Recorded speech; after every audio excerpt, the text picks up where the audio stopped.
नमस्कार. जरा वेगळा विषय घेतला मी आज, म्हणजे नेहमीच वेगळा असतो पण आज आणखीन वेगळा, की जे फारसं आपल्याला पुराणामध्ये किंवा वाल्मिकी रामायणामध्ये जिची खूप माहिती नाहीये. आता रामाचं चरित्र आहे म्हणजे स्वाभाविक सीताच त्याच्यात जास्ती असणार हे बरोबर आहे. परंतु उर्मिलेचं स्थान खूप मोठं असूनही तिची खूपशी माहिती काही उपलब्ध झालेली नाही. तिचे गुण छान वर्णन केलेले आहेत आणि त्या गुणांमुळे आपण मोहितच होतो उर्मिलेबद्दल बोलायला किंवा उर्मिलेची माहिती वाचायला. परंतु वाल्मिकी रामायणात किंवा तत्सम ग्रंथांमध्ये उर्मिलेबद्दल सविस्तर माहिती काही वाचायला फारशी मिळत नाही. पण प्रतिभावंत जे असतात त्यांना तिच्या त्या गुणांमुळे मोह होतो आणि ते आपली एक साहित्य कृती तयार करतात आणि अशा साहित्य कृतीतून उर्मिलेच्या बद्दल जे जे काही चांगलं आणि उत्तम असं त्यांनी वर्णन केलेलं आहे ते मी तुमच्यापर्यंत पोहोचवण्याचा प्रयत्न करणार आहे. हे आधी सांगण्याचं कारण असं की माझा असा अजिबात दावा नाही की मी जे प्रसंग सांगते आहे ते सगळं वाल्मिकींनी वर्णन केलेले आहे. तर तसं फारसं असण्याची शक्यता कमी. पण खरंच आजच्या तरुणीसाठी म्हणजे सुज्ञ तरुणी, आजच्या सुज्ञ तरुणीसारखी ही मला जाणवली उर्मिला. तिचा अर्थच मुळे असा आहे की जिचं मन आत्म्यापर्यंत जाऊन पोचलेलं आहे ती उर्मिला अशी ही जनक राजाची आणि सुनयना यांची कन्या आहे. सीतेचा जन्म आपल्याला माहिती आहे. सीता जनकाची दत्तक कन्या आहे हेही आपल्याला माहिती आहे. आणि त्यानंतर उर्मिला जनकाकडे म्हणजे जनकाची कन्या आहे. सुनयना म्हणजे आई. तर उर्मिलेला पहिल्यापासून म्हणजे आपली मुलं जसं म्हणतात ना तुझं मुलावरच जास्ती प्रेम आहे माझ्यावर जरा कमीच आहे किंवा 2-3 मुलं असली तर ती जरा जास्तीच लाडकी आहे किंवा तो जरा जास्ती लाडका आहे. तसं उर्मिलेच्या मनामध्ये पण थोडस आहे की आईला सीतेचं जरा जास्तीच प्रेम आहे माझ्यावर कमी. आधी नाही आहे पण कुठेतरी मनामध्ये वाटतंय तिला. आणि सुनयना सुद्धा म्हणते की खरंय काही वेळेला तुझ्याकडे मी दुर्लक्ष केलं असेल पण त्याचं कारण असं आहे की सीता माझी दत्तकन्या ती आधी आहे आणि तिच्या गुणांनी मी भाळून गेले आणि खरंच ती हवी हवीशी वाटणारी अशीच असल्यामुळे माझं तिच्याकडे जरा जास्ती लक्ष होतं. आणि कुशध्वजाच्या मुली मांडवी आणि श्रुतकीर्ती त्या दोघींची माता लहान वयातच गेल्यामुळे त्यांच्यावरही म्हणजे तीही माझ्याकडे आल्या दोघी जणी आणि त्यांच्यावरही मातृवत प्रेम मी केलं आणि त्यामुळे त्या तिघी म्हणजे सीता, श्रुतकीर्ती, मांडवी आणि श्रुतकीर्ती या तिघींबद्दल मी जरा जास्ती लक्ष दिलं आणि तुझ्याकडे कदाचित थोडं लक्ष कमी दिलं असेल असं तुला वाटत असेल पण याची कारणही आहेत. हा हे ती एकदा म्हणालेली आहे. ते केव्हा आणि कसं तर बघूया.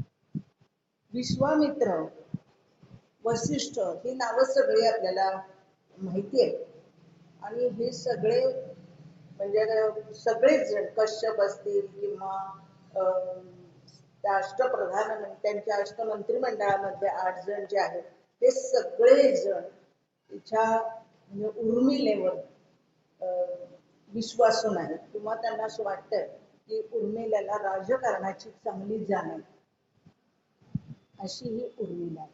विश्वामित्र तिला असं म्हणतायत की तू शूर आहेस. विश्वामित्राने तिला म्हटले तू शूर आहेस. इच्छापूर्ती म्हणजे तुला जी इच्छा होईल ते इच्छापूर्ती करण्याचं धैर्य पण तुझ्याजवळ आहे, धाडस पण आहे. मला इच्छा आहे हो पण तसं करायला सुद्धा धाडस लागतं ना. खूप काही वाटलं तर मला हिमालयावर जायचंय इच्छा आहे सगळ्यांचीच असते, एकदा आपण पण हिमालयावर जाऊया, पण प्रत्येकाला जमतं असं नाही ना, ते पूर्ण करता येतं असं नाही. तर ते मात्र धैर्य तुझ्यामध्ये आहे. मला माहिती आहे की तुझा पुढचा प्रवास सोपा असणार नाही, कारण हे ऋषींनीच सगळं आखलेलं आहे आपल्याला. रामायणामधले माहिती आहे की ऋषींनीच रामाचा प्रवास पण आणि एकूण रामाने काय करायचंय हे सगळं त्यांनी नियोजन केलेलं आहे, योजना केलेल्या आहे. त्यामुळे ऋषींना माहिती आहे की पुढचं आयुष्य ते फार सोपं आणि सुकर नाही. मुख्य म्हणजे ते सुकर नाही. पण तू खंबीर आहेस. तिच्या गुणांचं कौतुक विश्वामित्रांसारखा माणूस करतोय हे लक्षात घ्या. विश्वामित्र म्हणतायत तू खंबीर आहेस. आणि विशेष तिचं असं आहे, जे पेरशील ते तुला प्राप्त होईल. पण तू काय पेरशील? जे तुला प्राप्त होणार आहे. जे तुला प्राप्त होणार आहे ते तू पेरशील. काही पेरलं म्हणजे पेरलं आणि मला हे मिळेल असं नाही. मला जे मिळणार आहे तेच मी पेरणार आहे. अशा वृत्तीची ही आहे. अशा वृत्तीची ही आहे. मुख्य म्हणजे ते अंधश्रद्धाळू नाही. मुख्य म्हणजे ती अंधश्रद्धाळू नाही. पण धर्म सोडून नाही, म्हणजे कर्तव्य. धर्माचरण आपलं कर्तव्य हे ती कधीही क्षणभर सुद्धा विसरत नाही. ती अंधश्रद्धाळू जशी नाही, तस रूढी परंपरांवरती आंधळेपणाने विश्वास ठेवणारे पण नाही. रूढी परंपरांवरती आंधळेपणाने विश्वास ठेवणारे पण नाही. म्हणून मी असं म्हटलं की आजच्या सुज्ञ तरुणीचं प्रतिनिधित्व करणारी अशी कुठेतरी उर्मिला वाटते. आई बाबा सांगतात म्हणून नाही, मला पटलं तर करेन आणि योग्य असलं तर करेन. ते मला योग्य नाही हे पटवून देता आलं पाहिजे, है ना. जे पेरायचंय म्हणजे जे मिळवायचंय तेच पेरायचंय, ही वृत्ती आहे. आणि त्यामुळे या सगळ्या गोष्टी ती अत्यंत काळजीपूर्वक अशी करणारी आहे. ती धर्म मात्र किंवा तिचं कर्तव्य पालनामध्ये कुठेही कमी पडत नाही.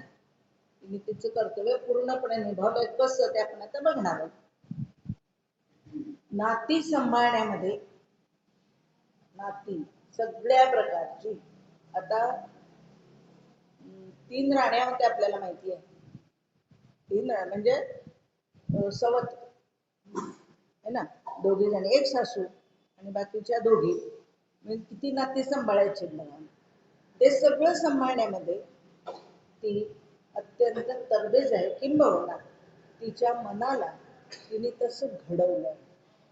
पण हे करत असताना सुद्धा स्वाभिमान कुठेही सोडलेला नाही. स्वाभिमान कुठेही सोडलेला नाही. आता लग्न होऊन जेव्हा ती आलेली आहे त्यावेळेला तिच्या हळूहळू निरीक्षणातून लक्षात आलंय की कैकई आणि कौसल्या, कैकई आणि कौसल्या या दोघींच्यात अजिबात सख्य नाही असं तिला वाटतं.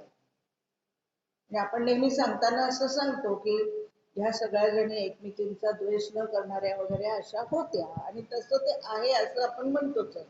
पण तरी हिला असं जाणवत आहे आणि ती त्याची जाणीव पण करून देते की तुमची मुलं बघा कशी आहेत, तुम्ही आपापसात कशाला एकमेकीच आहे. म्हणजे राम कसा आहे, भरत कसा आहे. राम आणि भरत हे एकमेकांशिवाय राहू शकत नाही. या चौघा भावांना कोणीही कोणीही वितुष्ण चौघा भावांच्यात आणू शकलेलं नाही. ते घट्ट आहे त्यांचं प्रेम. आणि तसंच या चौघी बहिणींचं तसंच या चौघी बहिणींचं आहे. एकाच ठिकाणी आपण सगळ्या जणी वावरणार आहोत, एकाच कुटुंबामध्ये आपण जाणार आहोत. असं सीतेला खूप आधार वाटतं की उर्मिला आपल्या बरोबर येणार आहे, उर्मिला पण आपल्या बरोबर येणार आहे याचा सीतेला आधार वाटतो.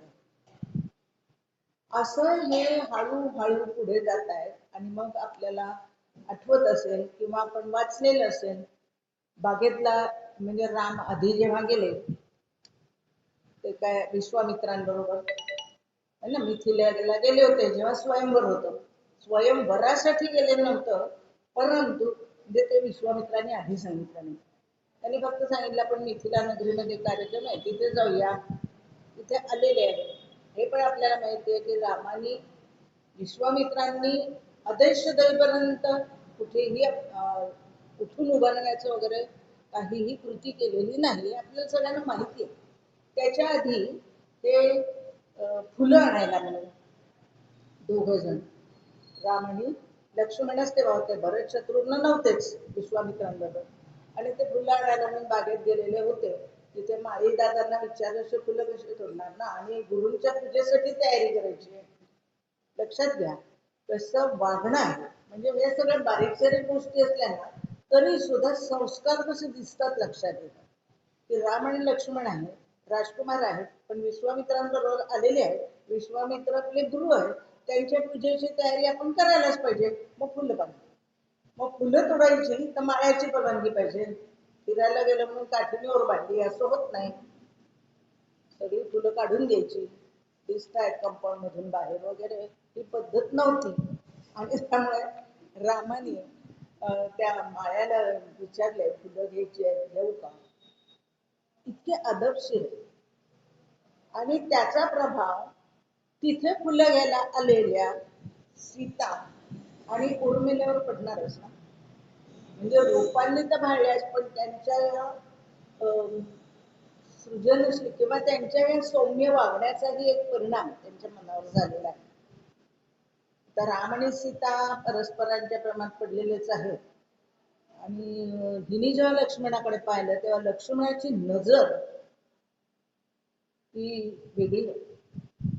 लक्ष्मणाची नजर वेगळी आहे. म्हणजे त्याच्यामध्ये एक धाक आहे, त्याच्यामध्ये एक संताप आहे, त्याच्यामध्ये काहीतरी कर्तव्यनिष्ठेचं असं वेगळं तिला जाणवत आहे की ही व्यक्ती वेगळीच आहे. यांची नजरच वेगळी. म्हणजे काही काही लोकांच्या नजरेकडे पण जशी आपल्याला भीती वाटते ना की कडक आहेत बाहेर फार, त्यामुळे यांच्या फार भानगडीत न पडलेलं बरं, असं ते थोडंसं आहे. आणि त्यावेळेला उर्मिला पण त्याला दिसलेली आहे.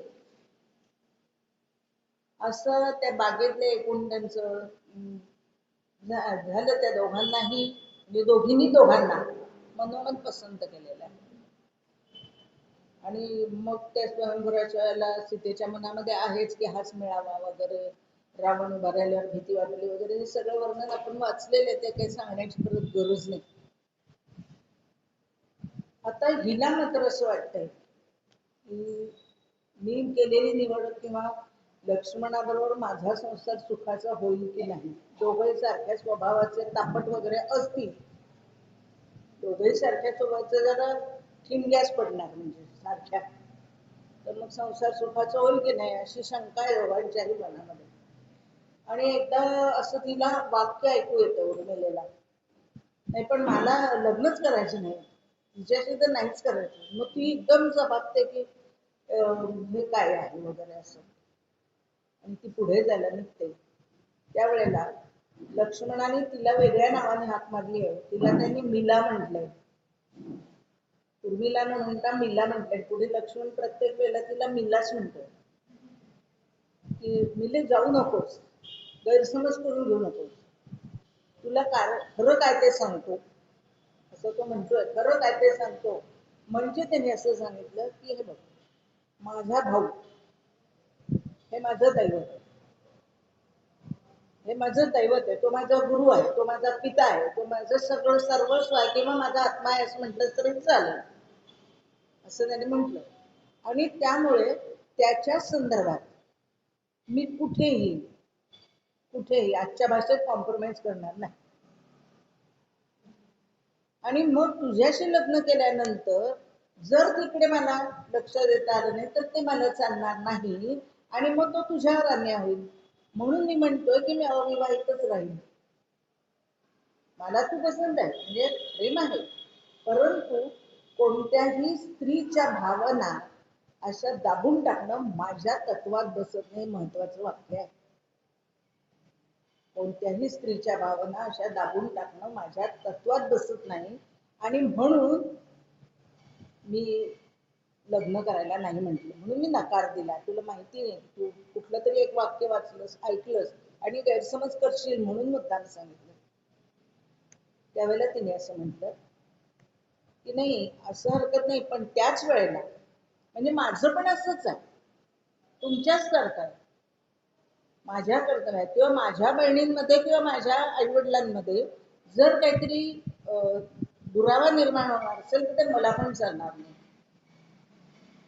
ते मला पण चालणार नाही. म्हणजे दोघांनी आपण एकमेकांची नाती सांभाळायला हवी. थोडक्यात म्हणजे माझी तुम्ही सांभाळली पाहिजे, तुमची मी सांभाळली पाहिजे, असं सगळं त्यांचं आधी बोलणं झालेलं आहे. म्हणजे उर्मिलेवर अन्याय झाला वगैरे जे आपण म्हणतो ना की असं काय ते आपण पाहणार आहोत थोडस पुन्हा. पण हे सगळं लक्ष्मणाने आधीच तिला सांगितलेलं की रामासाठी मी काहीही करणार आहे, तेच माझं दैवत आहे आणि त्याच्या पलीकडे माझं विश्व नाहीये, हे त्याने सांगितलेलं. आणि त्यामुळे तिला स्वतःला काही तो म्हणजे वाटलं हे थोडस क्षणभर, पण नंतर ती शूरच आहे, खरंच शूर. आणि त्याप्रमाणे ते विवाह झाले. मग परशुरामाचा प्रसंग आपल्याला माहितीये, त्यावेळेला सुद्धा उर्मिलेनं धार्ष्ट दाखवलंय, त्यावेळेलाही बोलण्याचं धारिष्ट उर्मिलेने दाखवलंय. आणि जनकाने जेव्हा निरोप पाठवला की त्यांनी स्वयंवर म्हणजे पण जिंकलेला आहे, त्यामुळे आता विवाह सोहळा करायचा आहे, तर तुमची परवानगी दशरथाकडे. परस्पर नाही झालं लग्न, दशरथाची परवानगी आहे, म्हणजे त्याला आधी निरोप धाडलाय, त्याचा होकार पाहिजे ना. जरी स्वयंवर जिंकलं होणार होतच, पण तरीही रीतीप्रमाणे तिथपर्यंत निरोप धाडणं आवश्यक आहे. आणि त्यावेळेला मग असं ठरलं की 4 मुलं आणि 4 मुली असं लग्न करूया. पण भरत आणि शत्रुघ्न हे दोघं तिथे नव्हते, मग त्यांची तैलचित्र, आत्ताच्या भाषेत फोटो त्यांनी पाठवले.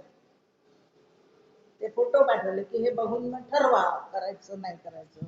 मग मांडवी पण जरा रागीट शीघ्रकोपी आहे थोडी, आणि काय म्हणूया आपण उद्धट नाहीये, पण फारच फटकळ आहे म्हटलं तरी चालेल, अशी ती मांडवी जरा वेगळ्या स्वभावाची. आणि त्यामुळे ती म्हणते की कशा करता, म्हणजे ते म्हणतात म्हणून मी का लग्न करायचं वगैरे असं झालंय. पण मग लक्षात असं आलंय उर्मिलेच्या, ती म्हणते उर्मिला, मांडवी पण तू त्या तैलचित्रावरून तुझी नजर हटवत नाहीये, काही तोंडाने बोललीस तरी त्या तैलचित्रावरून तुझी नजर हटत नाही. श्रुतकीर्तीचं काय नव्हतं, ती म्हणजे मला चालणार आहे, ती लहान आहे ना सगळ्यात, तिला चालणार आहे मांडवीला. आणि मग त्या सगळ्यांचे विवाह झालेले आहेत. आता अयोध्येत आलेले आहेत. अयोध्येत आल्यानंतर या उर्मिलेला 2 गोष्टी वेगळ्या वाटल्या की इथं एकतर कुटुंबामध्ये म्हणजे अयोध्येत आल्यानंतर मिथिला आणि अयोध्या याच्यात नकळत तुलना तिच्या मनामध्ये आलेली. अयोध्येमध्ये हे कुटुंब चांगलं आहे, सगळं छान आहे, पण विचारांना एकमेकांच्या फारसं महत्व नाही. म्हणजे पुरुषांनी पुरुषप्रधान ज्याला आपण म्हणतो तशा प्रकारचं वातावरण आहे असं तिला वाटलं. अशा काही घटना म्हणजे त्या मी ते पुन्हा एकदा सांगते की हे वाल्मिकी रामायणात नाहीये, परंतु ज्या कोणी 4-5 जणांनी पुस्तकं लिहिली, त्यातलं वाचलं, त्यातल्या काही गोष्टी मला असं वाटलं की घडू शकतं असं. अच्छा, आपण जर विचार केला तर हे घडू शकतं आणि ही करू शकते उर्मिला असं वाटलंय. आणि म्हणून त्या घटना मी काही सांगणार आहे. आता तिथं आल्यानंतर छान सगळं चाललेलं आहे.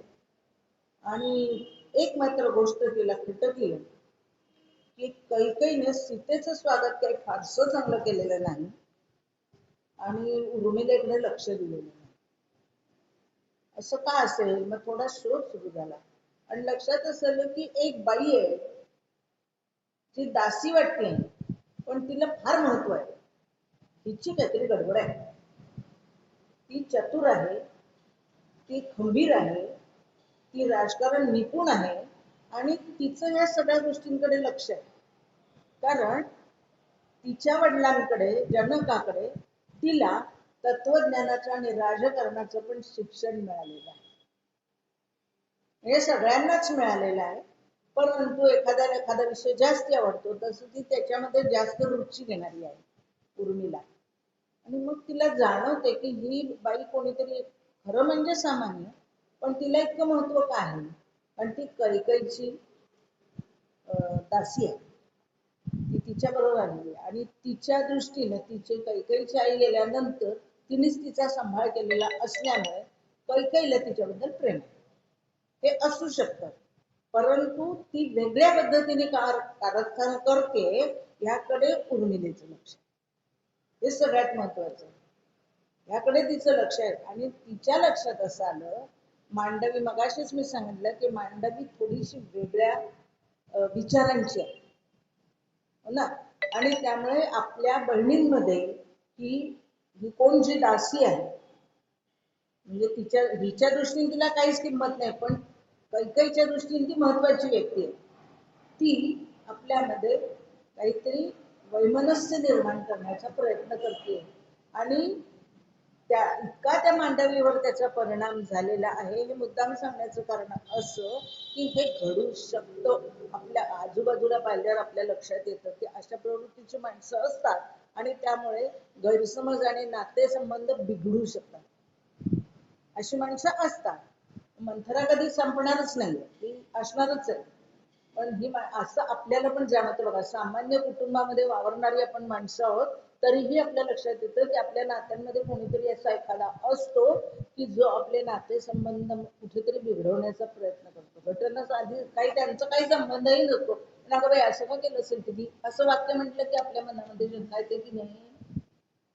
तसं तिने करायला सुरुवात केली आहे. आणि ह्या तिघी जण या सगळ्यांची सवय काय, अगदी सीतेच की रोज संध्याकाळी बागेमध्ये एकत्र यायचं, छान गप्पा मारायच्या, म्हणजे आपली एकी हे टिकवायची. मग लक्षात असलं की मांडवी हल्ली येत नाही, हळूहळू ती काहीतरी वेगळं करायला लागली आहे. आणि ह्याच्या मागे ही बाई आहे हे फक्त उर्मिलेच्या लक्षात आलं. त्यानंतर घडलंय आपल्याला माहिती आहे की 2 वर वगैरे हिनीच आठवण करून दिली आहे मंथरेने. कैकईचं रामावर अतिशय प्रेम आहे, कैकई चांगली आहे वगैरे वगैरे.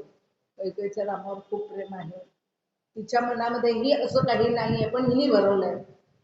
आणि त्यामुळे आता तो राज्याभिषेक प्रसंग आपल्याला माहित आहे आणि त्यामुळे रामाला वनवासात जावं लागणार आहे 14 वर्ष.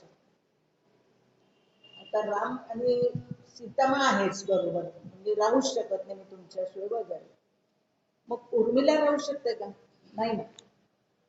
तिचंही नातं तेच आहे, तिचंही नातं तेच आहे, जे रामसीतेचं आहे तेच तिचंही नातं आहे लक्ष्मणाशी हो ना. त्यामुळे ती म्हणते की मग मी पण मी येते तुमच्याकडून. त्यावेळेला त्याने असं म्हटलंय की हे बघ, मी तुला आधीच सांगितलं होतं मी जातोय तर रामाचं रक्षण करायला, म्हणजे त्याला मदत करायला म्हणून जातोय. तू जर बरोबर आलीस तर कदाचित तुझ्याकडे लक्ष देण्यात रामाकडे दुर्लक्ष होईल आणि ते मी करणार. आणि तुम्हा दोघींना सांभाळताना आमची पंचायत होईल, तुम्हा दोघींना सांभाळताना आमची पंचायत होईल. आणि म्हणून तुला इथे राहणं आवश्यक आहे. मी जातो रामाबरोबर आणि तू मात्र इथे राहायचंय, कारण तुला राजकारणातले डावपेच माहिती,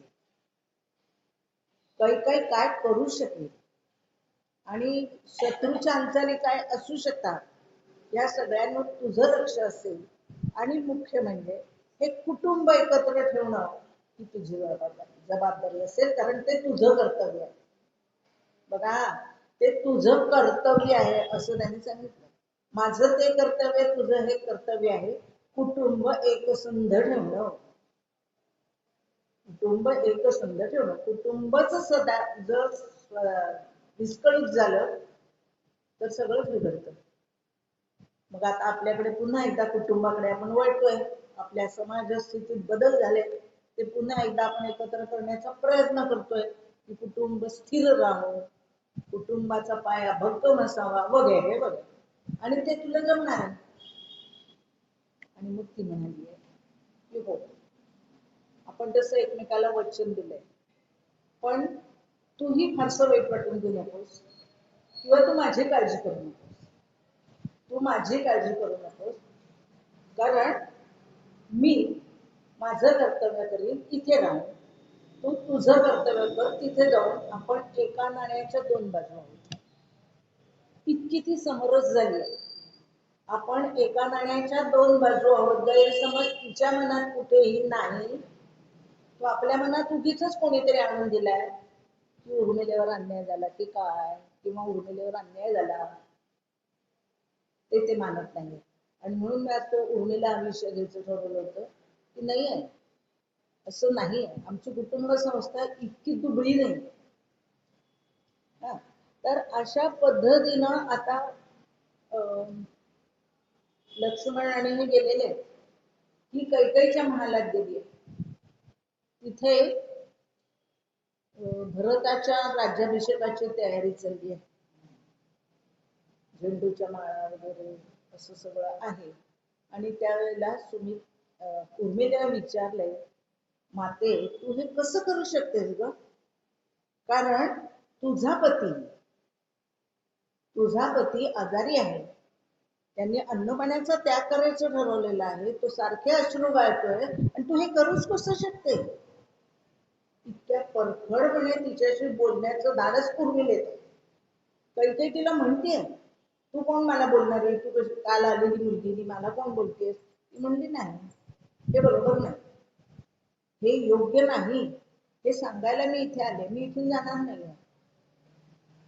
आणि मग कैकेयी आलेली आहे दशरथाच्या तिथे. त्यांनी म्हणजे त्याच्या मानेखाली उशीर त्यांनी सांगितलं, तू माझ्याजवळ येऊच नको, मला तुला बघायचंच नाही, तू इथून निघून जा. आणि कैकेयीला त्यांनी दशरथाने घालवून दिलेलं आहे. पण तरी उर्मिलेचे प्रयत्न चालू आहेत. कुटुंब एकसुंदर करायचं आहे. आणि जे काही मध्ये दिसत आहेत तिला अडथळे, त्याच्यात एक छान आहे बघा. एका पुस्तकात असं वर्णन आहे, ते मला आवडलं म्हणजे आजच्या काळाच्या दृष्टीने. त्याच्यात ते असं म्हटलं की का तुमच्याकडे तिने विचारलं आपल्या सासूबाईंना म्हणजे सुमित्रेला, की तुम्ही एकत्र नाही का जेवण सगळेजण? आपापल्या खोल्यांमध्ये का बरं मागवता जेवणाची ताटं? जेवण एकच असतं पण प्रत्येकाच्या खोलीत ताटं जातात, तर एकत्र का नाही जेवायचं? म्हणजे तू कोण शिकवणारी, म्हणजे तू नको या वांदे. म्हणजे असंच असतं, आपण सगळे एका घरात राहतो ना, मग आपण एकत्र जेवूया.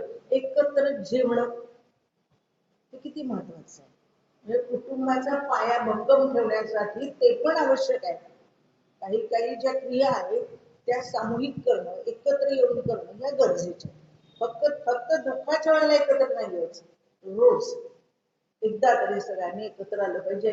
आता आपण कसं म्हणायला लागलो, निदान रात्री तरी एकत्र जेवू. दुपारच्या वेळा प्रत्येकाच्या वेगळ्या आहे, पण रात्री तरी एकत्र जेवू. इथपर्यंत आपलं वाक्य आलं ना. याचा अर्थ आपल्याला हे पटलंय की एकत्र जेवण आवश्यक आहे. एकमेकांचे विचार एकमेकांना सांगणं आवश्यक आहे आणि त्याचा आदर करणं आवश्यक. एकमेकांच्या विचारांचा आदर करणं आवश्यक आहे. प्रसंगी वाद होईल, परंतु मनभेद होणार नाही. मतभेद असतील पण मनभेद होणार नाही, ही काळजी घेणं गरजेचं आहे. आता दशरथांचं निधन झालेलं आहे. भरत आणि शत्रुघ्नाला लगेचच बोलवणं आवश्यक होतं, कारण वसिष्ठांनी ते येऊन सांगितलंय की शेजारी राष्ट्र शत्रू म्हणजे, आणि स्वाभाविकपणे अराजक मारण्याची शक्यता आहे. आणि म्हणून ते येईपर्यंत तुम्ही म्हणजे उर्मिलेला त्याने म्हटलं की तू राजकारणामध्ये किंवा या हालचालींकडे लक्ष देणं आवश्यक आहे, कारण तू इथली राजस्नुषा आहेस. तू राजस्नुषा आहेस हे त्यांनी तिच्यावर विश्वास दाखवलाय आणि त्याप्रमाणे सांगितलंय. आणि मग बोलवणं गेलंय त्या दोघांना, त्याप्रमाणे ते आले. मग आपल्याला माहितीये की त्याला लक्षात आलं की आपल्या स्वागताला कोणी आलं नाही, किंवा अयोध्येतले लोक सगळे दुःखी आहेत, किंवा काहीतरी घडलंय, हे सगळं आपल्याला माहितीये. आणि उर्मी म्हटलंय त्याने तिला. भरताने विचारलं, उर्मी नेमकं काय झालं? नेमकं काय? तिने थोडक्यात सांगितलं. आणि दशरथांचं निधन झाल्याचं त्याच्या लक्षात आलंय आणि तो तडक आईच्याकडे गेलेला आहे. ते सगळं आपल्याला पुढचं नाही, माता तो वैरणी वगैरे वगैरे सगळं आपल्याला माहिती, ती घटना आपल्याला पूर्ण माहिती आहे. तिथे गेलेला आहे आणि आता वसिष्ठांनी पण सांगितलं की आता तू चिडण्याची काही याचीही वेळ नाही हो ना. याच्या मागे शत्रुघ्नाला आणि याला सांगितलेलं भरताला की ह्याच्या मागे ती आहे मंथरा. त्यामुळे कैकेयीला शिक्षा नको, तिला कशाला वागताडण करताय, तिला का वागताडण करताय? कारण मंथरेला एकदा तिने असं म्हटलेलं आहे की बघ तू दासी आहेस, मला काहीही तू बोलायचं नाहीस, मी काही काही नाही, तू सांगशील ते ऐकून घ्यायला. ते सुमित्रेने तिला बजावलंय की मी काही नाही, तू सांगशील ते ऐकून घ्यायला, आणि मुळात आमच्या बळीमध्ये तू फूट पडण्याचा प्रयत्न करतेस, हे बरोबर नाही.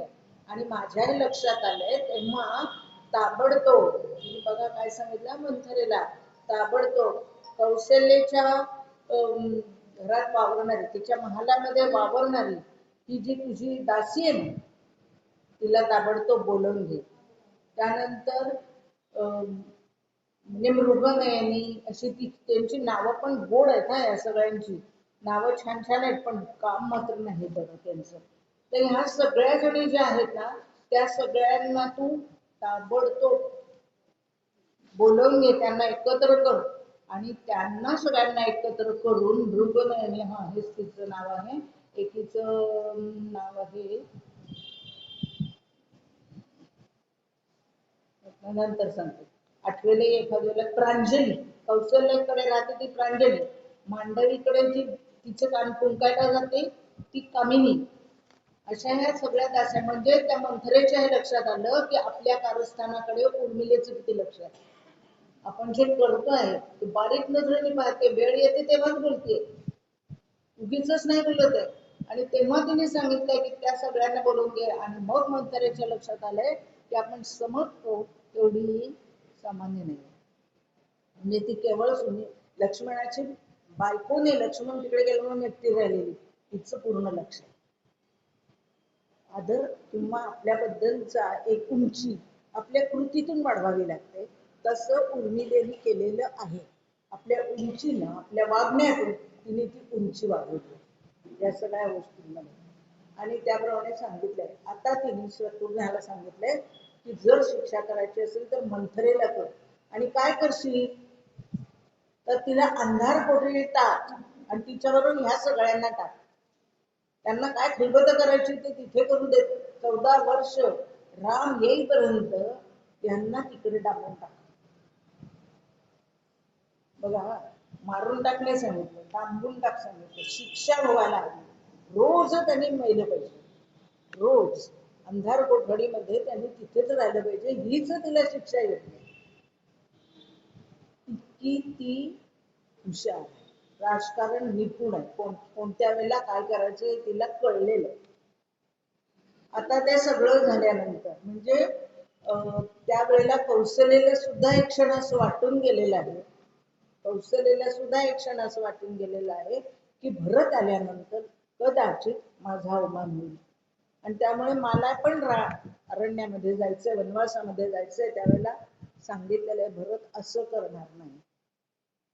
भरताचं रामावर अतिशय प्रेम आहे, भरताचं रामावर अतिशय प्रेम आहे, त्यामुळे तो हे करणार नाही, तो राज्य देणार नाही याची पूर्ण खात्री आहे, पूर्ण खात्री आहे. त्यामुळे तुम्ही निश्चिंत करा. आणि तसंच घडलं. भरत म्हणला गादीवर मी बसणारच नाही, काही कारणच नाही, तो त्याचाच हक्क आहे, रामाचाच हक्क आहे, ज्येष्ठ पुत्राचाच हक्क आहे, आपल्या रघुकुलाप्रमाणे ज्येष्ठ पुत्रच तिथे बसणार, आणि त्यामुळे मला नकोच आहे. आता वसिष्ठाने त्याची समजूत घातली की आता त्या क्षणी तुला इथे थांबावं लागेल, राजक चालणार नाही. तो म्हणले ठीक आहे, आता बघतो मी, पण मी रामाला घेऊन, आणि रामाला मी घेऊन येण्यात यशस्वी होईल, आणि त्यामुळे राम इथे आल्यानंतर तोच गादीवर बस.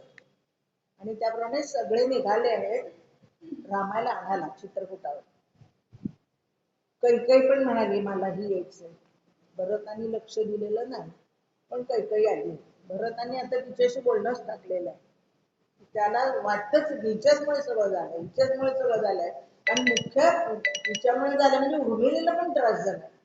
राम सीता तर गेलेत पण लक्ष्मण जाणारच होता आणि उर्मिलेला विवाहाचं दुःख सहन करावं लागतंय हे हिच्यामुळे आणि त्यामुळे त्या आईवर त्याचा जास्ती राग आहे आणि सगळे गेले. आता उर्मिला पण गेली आणि त्यावेळी तिला असं वाटतंय की लक्ष्मणाला आवडलं असेल का मी इथे आले पण तो लक्ष देत नाही तिच्याकडे. लक्ष्मण तिच्याकडे आता लक्ष देत नाही त्याने तिच्याकडे पाहिलेलं पण नाही अजून आणि त्यामुळे तिला शंका येते की आता काहीतरी गडबड होईल की काय कारण लक्ष्मण तापट आहे माहिती तिला शुद्र होते त्यामुळे काहीतरी गडबड होईल अशी शंका आहे. आणि तिने विचारली संधी मिळाल्यावर की मी इथे आले हे बरोबर नाही का झालं तो म्हणला नाही मिळेल अजिबात नाही. मी तुझ्या येण्यामुळे मला अतिशय आनंद झालाय आणि तू जे तिथे करतेस ना ते मला कळलेलं आहे म्हणजे कळतंय की तू कुटुंबासाठी आमच्या जे काही करतेस ज्या पद्धतीने तू वावरतेस ते खूप छान ते खूप छान आहे आणि म्हणून तर मी म्हंटल की तू माझं कुटुंब जवळ आणण्याचा प्रयत्न केलाय. तर त्याच्यामध्ये एका पुस्तकात एक छान उदाहरण आहे म्हणजे आपण म्हणतो की नाही की प्रेमाचा मार्ग पोटातून जातो वगैरे तर कैकई खूप छान स्वयंपाक करणारी कैकई सुदृढ आहे स्वयंपाक करणार आणि मग उर्मिला तिच्याबरोबर तिथे शिकायला जाते. तिने सीतेला पण म्हटलंय कैकेयीकडून काही गोष्टी शिकून घे म्हणजे बघा ना कसं घरात प्रवेश केल्यानंतर जे जे चांगलं आहे ना ते स्वीकारण्याची तिची वृत्ती आहे. तिने सीतेला पण म्हणते तू पण कैकेयीकडून काहीतरी शिकून घे आणि त्याप्रमाणे ती म्हणते की तुम्ही केलेला पदार्थ कौशल्या पुन्हा म्हणते तिने केलेलं मला काहीच खायचं नाही. माझा मुलगा बनात असताना मी खाऊच करत ती म्हणले का ती म्हणते का जे घडलंय ते घडून गेलंय ना आत्ताच क्षण आपण जगायला हवं की नाही मग तो सुखाने का नाही जगायचा कसा विचार आहे बघा मी सुरुवातीला जे सांगितलं ते हेच की ती अंधश्रद्धाळू नाही त्यात त्या वनात गेलेत म्हणजे आता सगळ्यांनीच डोळे गाळत बसायचं ते तिला मान्य नाही. इथले सगळे व्यवहार करावेच लागणार आहेत ना मनाविरुद्ध का होईना पण करावे लागणार मग ते करूया ना मग एकत्र मिळून करूया. मग आपण सगळे एकत्र जेवायला बसू म्हणजे लक्ष्मण असतानाच तिने ही सुरुवात केली होती सगळ्यांनी एकत्र जेवायला बसण्याची.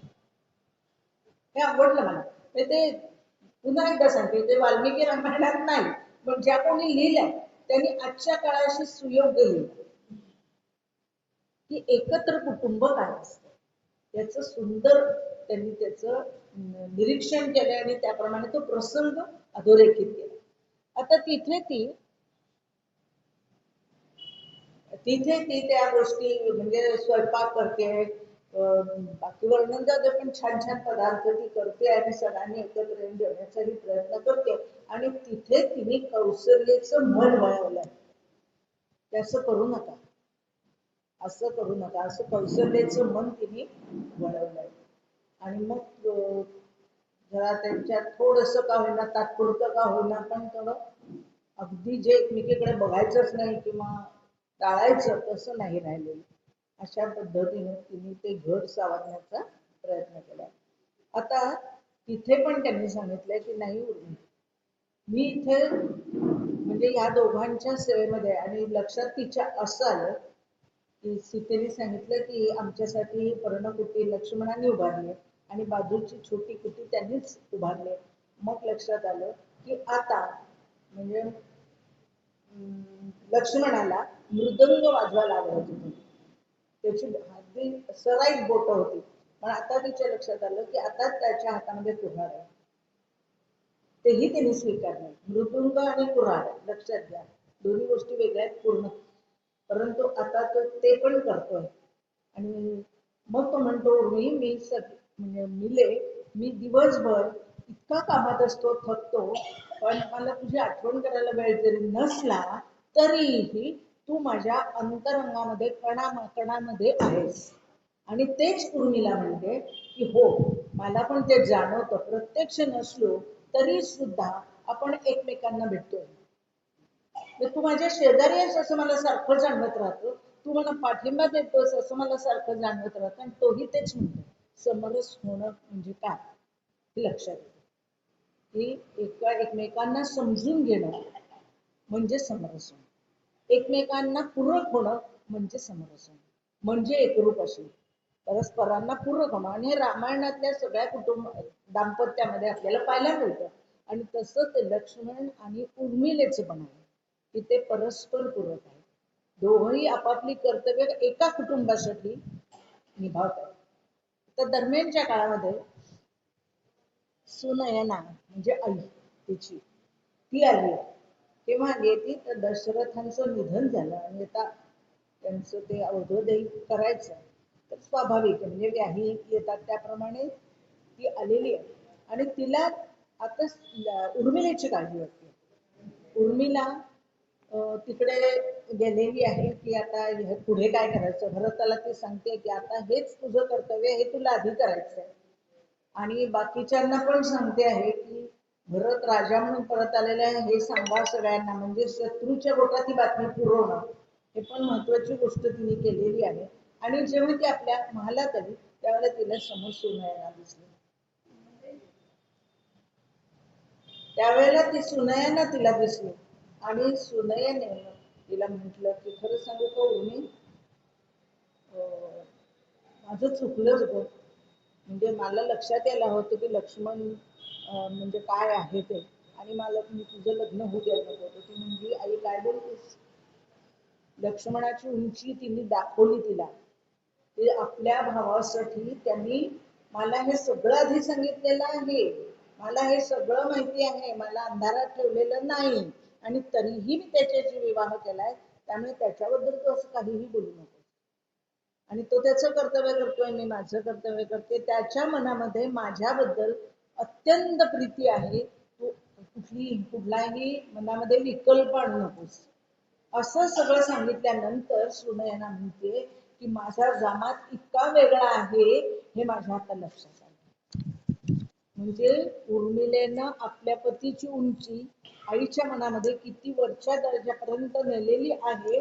आणि ती असं म्हणते उर्मिला, सुनयना उर्मिलेला की तू खंबीर आहेस, तू सक्षम आहेस, तू खंबीर आहेस, तू सक्षम आहेस, तू चतुर आहेस, आणि तेवढीच दयाशील पण आहेस.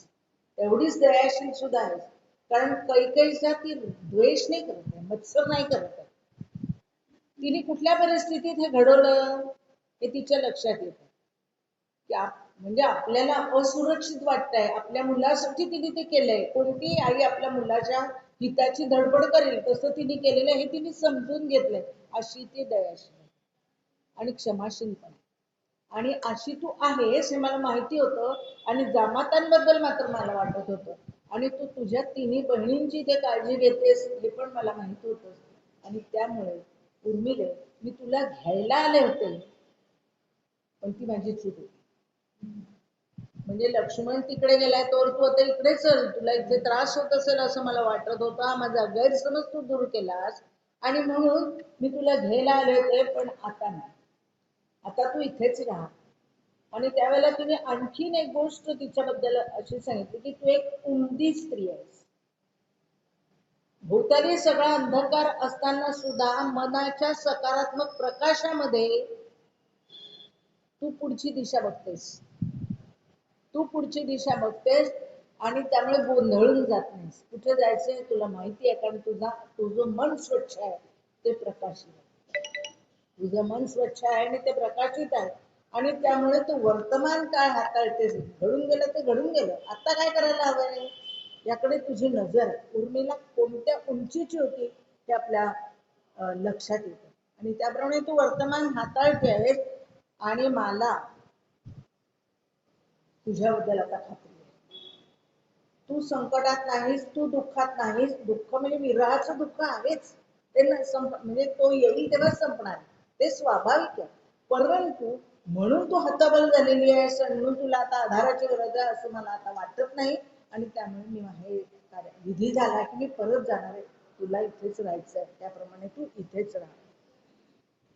आईची समजूत घातली तिने, तू हे काय बोलतेस.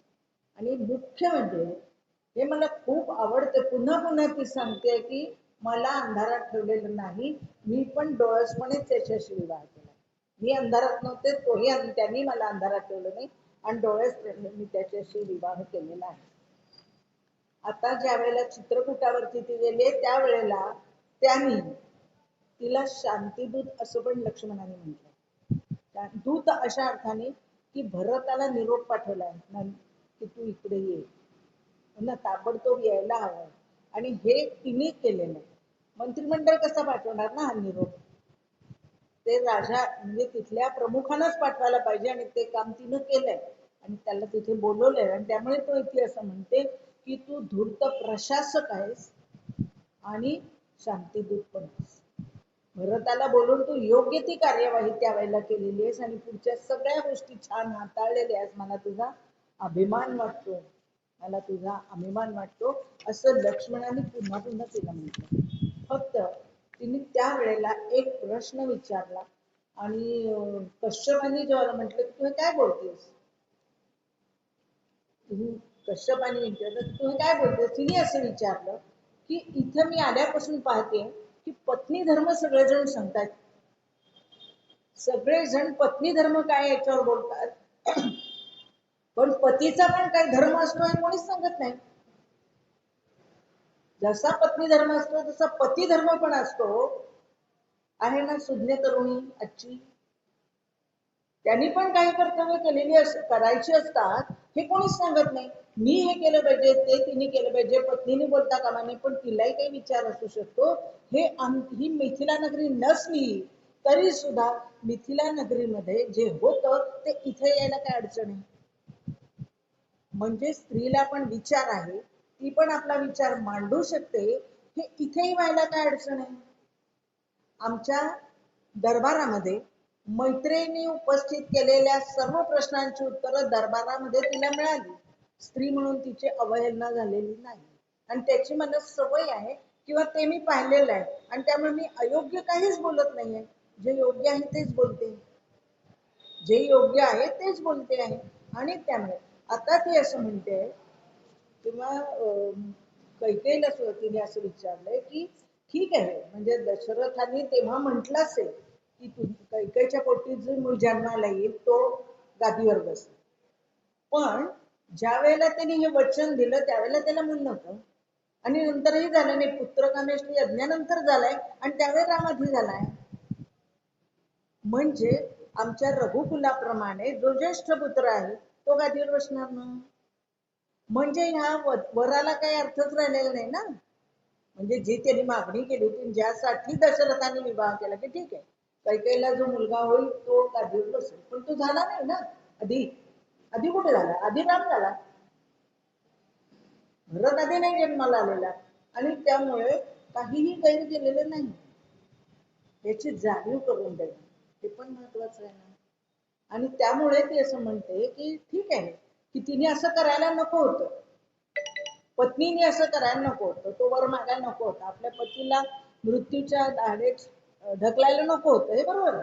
पण त्याचाही काही धर्म होता की नाही, तो का नाही त्यावेळेला बोलला आणि तुम्ही सगळे का नाही बोललात, हे का नाही सांगितलं की त्यावेळेला तो जन्मालाच आला नाही, रामच आधी जन्माला आलाय म्हणून रामच गादीवर बसेल, हे तुम्ही का नाही सांगितलं. असं ती त्या मंत्रिमंडळाला प्रश्न विचारते, ऋषी मंडळाला. तुम्ही हे सांगायला पाहिजे होतं. असं आतापर्यंत अयोध्येमध्ये कोणीही बोललेलं नाही. पण हा उद्धटपणा होता का सत्य होतं, तिची बाजू बरोबर होती की नाही, होती. हा उद्धटपणा नव्हता, तिला त्याच्यात काहीही स्वार्थ नव्हता. होता का लक्ष्मण गादीवर बसणार होता का? कारण लक्ष्मणाने आधीच सांगितलं की तुला जर असं वाटत असेल की आपण कधीतरी राणी होऊ तर ते कधीही शक्य नाही. ती म्हणजे मला इच्छाच नाहीये राणी पदाची, हे सगळं माहिती आहे ना. मग स्वार्थ होता का? नव्हता. पण तिने विचारलेला प्रश्न बरोबर होता की नाही, होता. पती धर्म म्हणून त्यांनी का नाही विचारलं, त्यांनी काय ऐकून घेतलं तिचं. मग पतीला काही धर्म असतो की नाही, पत्नीला जसा असतो तसं पतीलाही असला पाहिजे. मग दशरथाने का नाही विचारलं त्यावेळेला की का म्हणून रामच मोठा मुलगा आहे, भरत आधी झालेलाच नाहीये, त्यामुळे भरताला राज्य देण्याचा प्रश्नच नाही, ते का नाही त्यांनी बोललं. म्हणजे ह्या सगळ्या पुढच्या गोष्टी वाचल्या असते. पण ते ठरलेलं होतं, म्हणजे ऋषींनीच ठरवलं, त्याशिवाय रावण वध होणारच नव्हता आणि रावण वध होणं गरजेचंच होतं. आणि त्यामुळे या सगळ्या घटना आणि हे सगळे क्रम हे व्हायलाच हवे. आणि त्याप्रमाणे ते आहे. आणि म्हणून ती परखड बोलत असली तरी अत्यंत निस्वार्थीपणे बोलते. आपलं कुटुंब कसं भक्कम असलं पाहिजे, प्रत्येकाला स्वातंत्र्य कसं असलं पाहिजे, स्वैराचार स्वातंत्र्य हे कसं असलं पाहिजे हे ती आग्रहपूर्वक म्हणते की नाही. आणि तिचं हे ऐकून घेत आहे आणि त्यांच्यात बदल घडतोय. त्यांच्यात बदल घडतोय. कौशल्येनं सुद्धा नंतर कैकेयीला म्हणते क्षमा केली. म्हणजे ते वैर संपलंय त्या दोघींच्यातलं सुद्धा. कारण कैकेयीलाही जाणवलंय की आपली चूकच झाली. मग हे समजून घेणं, स्वतःमध्ये बदल करणं, निमित्त कोणी असो, परंतु हे आवश्यक आहे की नाही. आणि ते करू शकतो कोणीही, अगदी कैकेयी सारखी व्यक्ती सुद्धा बदलू शकते. तर आपल्याला तर सहज शक्य आहे नाही का बदलणं. किती गैरसमज धरून ठेवायचे, गाठी किती मारत राहायच्या, हे पण आपल्याला ठरवता आलं पाहिजे की शेवटी आपल्या कुटुंब आपलं आहे. आणि हे कुटुंब जर भक्कम राहिलं असं प्रत्येकाने ठरवलं तर समाज स्थिर राहील. हो ना. तर संकट काय होतं प्रत्येक वेळेला, काय म्हणतात, सीमेवरचे लोक तुमच्या कुटुंबात वितुष्ट आल्यानंतर ते कसं विस्कळीत होईल हे पाहत असतात, वाट पाहत असतात. आणि त्यामुळे आक्रमण होऊ शकतं. त्यामुळे कुटुंब, मग ते राजाचं असो नाही तर कोणाचंही असो, पण ते भक्कम असलं पाहिजे, ते पक्क असलं पाहिजे. हा प्रयत्न सुमित्रा करते. हा प्रयत्न सुमित्रा करते. स्वार्थ काहीही नाहीये. सगळ्यांना स्वास्थ्य मिळावं, योग्य तेच घडावं. सीता माझी बहीण आहे, तिला योग्य तोच न्याय मिळावा असं तिला वाटतं. सीतेने हिला जवळ घेतलंय.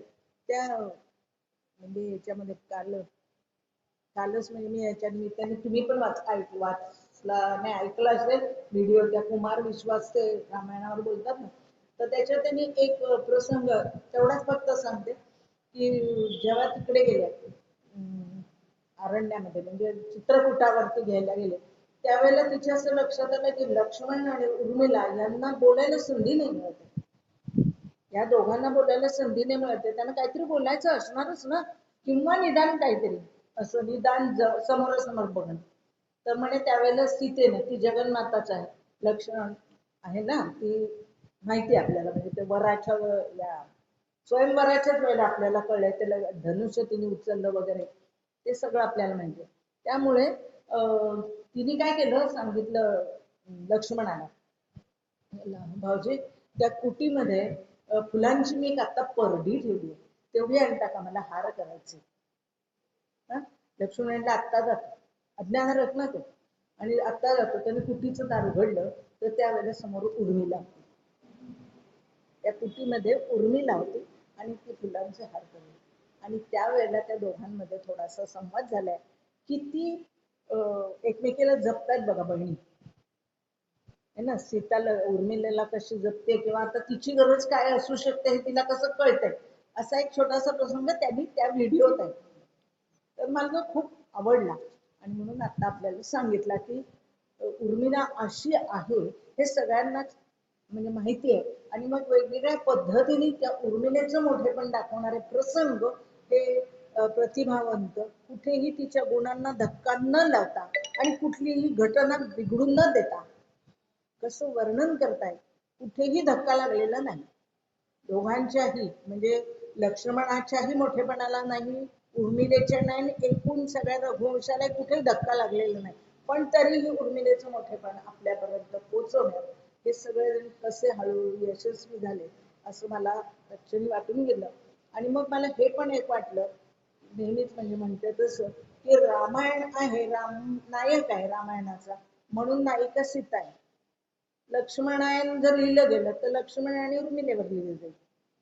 जर लिहिलं गेलं तर कादंबरी लिहिली आहे पण इतिहास नाहीये तसा लिहिलेला, तर तसं होऊ शकतं. शेवटी नायक आणि नायिका असं आहे, म्हणून राम आणि सीता आपल्याला खूप मोठ्या प्रमाणावर वाचायला मिळते.